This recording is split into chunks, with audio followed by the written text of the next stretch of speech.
was about 8 or 9 years old, I had a Christmas with my family in Scotland, and we were all up there.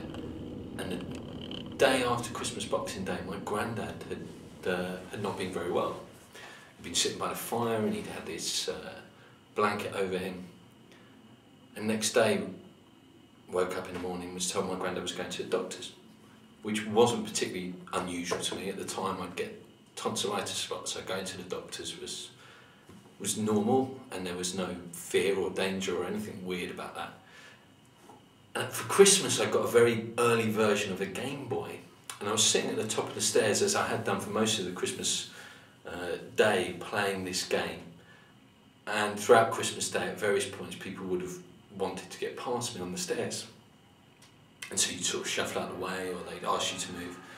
And I was sitting there, and my family had gone to, presumably to the hospital, but I thought they'd gone to the doctors. And I was in there with a neighbour. As I was sitting on the top of the stairs, I just knew all of a sudden that my granddad was by me. And it wasn't particularly scary or alarming. And now as an older person, I kind of wonder how I knew this, but I just felt completely sure that he was there. And as he'd done the day before, kind of almost, I didn't see him, but felt like he sat with me and I played this game. And I knew two things instantly. I knew he died, and I knew it was okay. That wasn't a bad thing, I just knew it had happened. A couple of hours later, family came home, everyone very upset. He had died.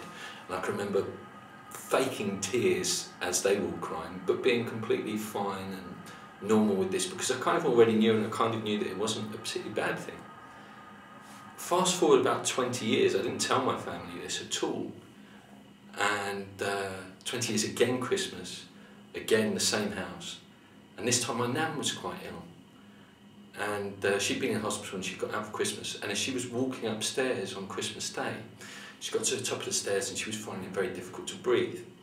So my auntie was with her and she was helping her up, and she was trying to speak. And I said, look, we better phone the ambulance. So I went downstairs and phoned the ambulance. When I went back up, she was still breathing heavily. I said to my auntie, what did she say? And she said she just saw Stuart, which was my granddad, on the same stairs where I'd felt him.